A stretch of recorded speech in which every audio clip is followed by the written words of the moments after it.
কিয় তুমি মোক বিশ্বাসঘাতকতা কৰিলা? পুত্ৰ তোক মই বিশ্বাসঘাতকতা কৰিলো?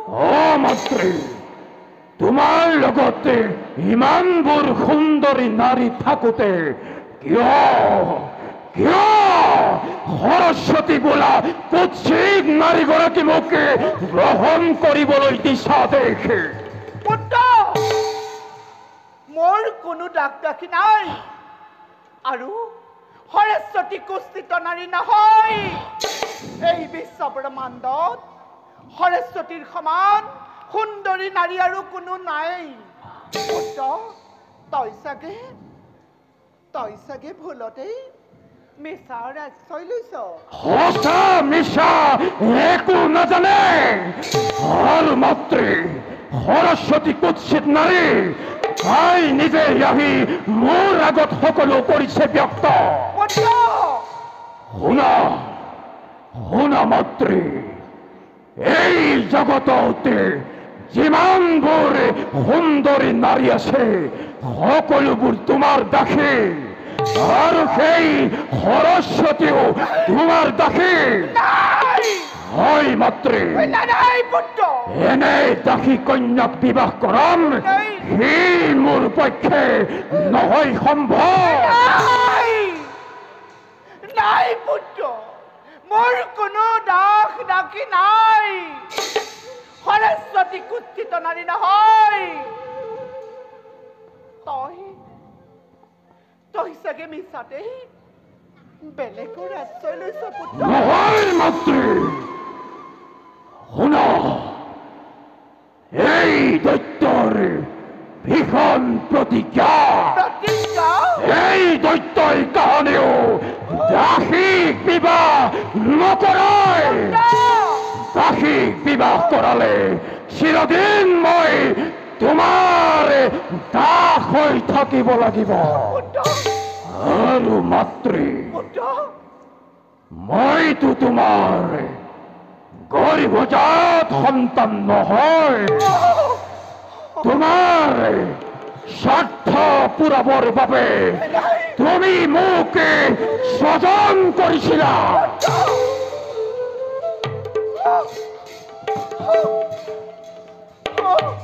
তোমাক দেখিলে মোৰ মাতৃভাৱে নাহে মনলৈ। সেইবাবে মই দাসীক বিবাহ কৰোৱাতকৈ তোমাক যদি বিবাহ কৰাও এতিয়া এই সমস্ত দাস দাসী মোৰ হ'ব।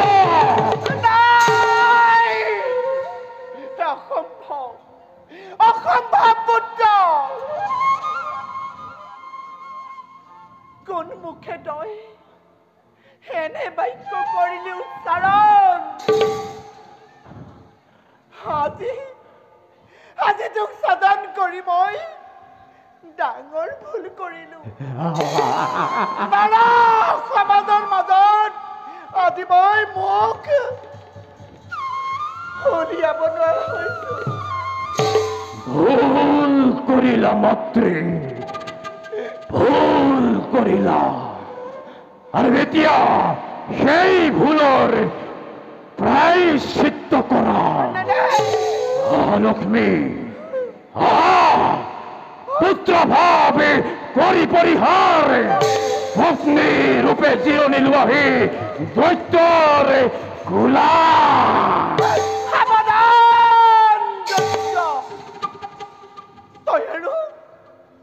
তই আৰু এক খোজো আগবাঢ়ি নাহিবি। আঁতৰি যা তই মোৰ সন্মুখৰ পৰা। বাৰে বাৰে দৈত্য দৈত্য বুলি নকৰিবা উচ্চাৰণ। যাও আজি তোমাক কোনে ৰক্ষা কৰে। লক্ষ্মী,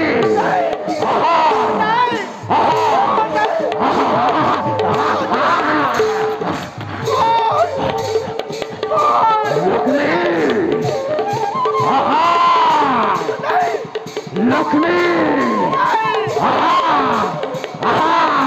Bravo!